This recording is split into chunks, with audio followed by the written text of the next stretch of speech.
I'm a bit low on energy, so please bear my low volume, if at all.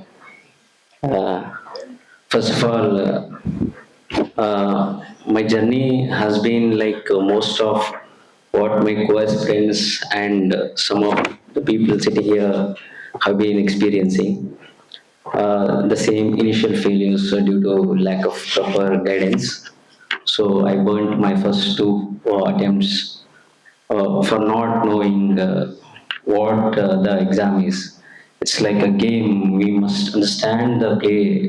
We must understand the rules before we play. After I burned two attempts, before I get back to board, I need to have some currency in the bank. So I had to get back to work, which took me so long to come back and get through in the final attempt.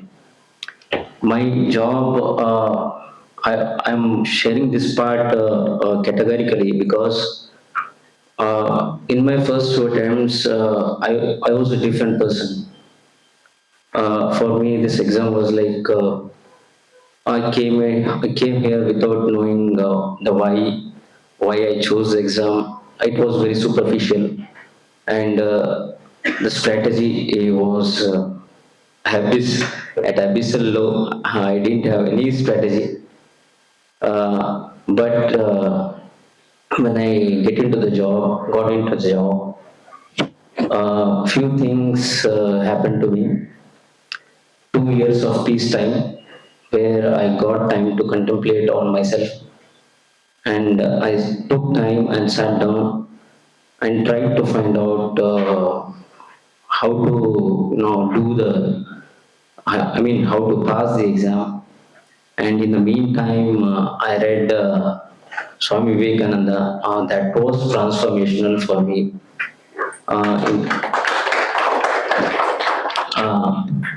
I'm telling this because I came across one incident of Swami Vivekananda where he shared that when he was in Chicago and he was touring across the world, spreading Indian intellectual and wisdom and heritage, one of his disciples wrote letters to him.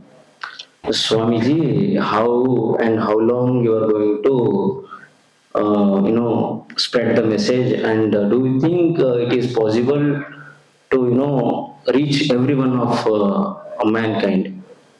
And Swami Vivekananda ji politely replied to him in the same letter. I don't remember the name of the disciple, but he categorically mentions him. He says, "Dear,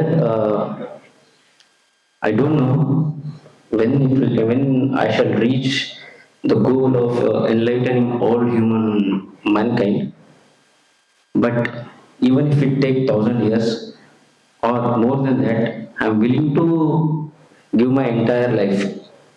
See, this one message that ignited me. See, when a man who barely has, 60, 70 years of life with only 30 years of energetic life, if he is able to put his entire life for a cause, we should not have any reason for at least putting our lives into this exam for at least 2 years. So that motivated me from inside. From then on, I didn't need any motivation to read the exam. So coming back to my job, this was one thing. And the second thing was one of my peer, he cleared prelims. That gave me a kind of security that, when peers are doing that, it means it is in our reach. Until then, it seems very like it's a moonlight dream.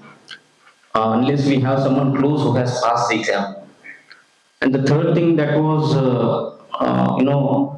that made me strong was the financial security that I got due to job. Because most of us, despite being good at learning and working hard, the insecurity, the anxieties, they pull them down. But this financial security and a safe backup. If I'm resigning now, I'll have that experience and I'll have a backup to fall back if at all God favors not. So these three things made me strong to resign and come back. And I resigned very impulsively without again making good strategy and covering syllabus and all. I simply resigned and gave the pre in a short span of 3 months. I didn't have any, although I took coaching, but after 4 years, 2 years of wasted and 2 years of working, I was almost zero. Uh, Again, I took pre and I cleared. I thought I would not clear, but when the results came, I cleared. So it was a shock and surprise. But I had nothing to do in mains, literally nothing. I somehow gave the mains with whatever, getting boring, anything, whatever I got from my friends and all. I could barely complete the paper. I didn't even complete one single paper. I almost left 50 marks in every paper. I got somewhere some 656 some marks, and it was in COVID years. Mains completed in January. Again, I had to give pre in the coming May. Since I passed pre by chance, I didn't have the confidence to stop pre and do something about mains. So again, I had a pre. Again, I gave main. When I cleared pre, I was dejected. Since I knew that IAS was my, I would be satisfied only if I get IAS. I was not even considering IRS since I'm not eligible to IPS. So only 72 was my limit. But when I saw the marks list and all, it required at least 840 marks to get into the 72. And after clearing prelims, again, I have nothing in mains. I gave up the students.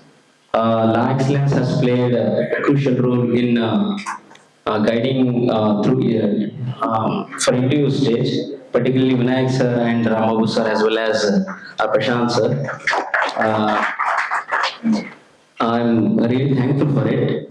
But at the same time, institutes give a hand, but you also need to raise your own hand. That hand, if you want to raise, you need to be ruthless in assessing yourself. Don't get complacent that you have done so much. No, you are not done until you are done. You are competing with the top thousand of India. You are not competing with your peers. You are not competing with your some group in the test series. So you must always keep in mind that you should be ruthless in assessing yourself and you should be boundlessly optimistic in working forward. So thank you. Thank you again.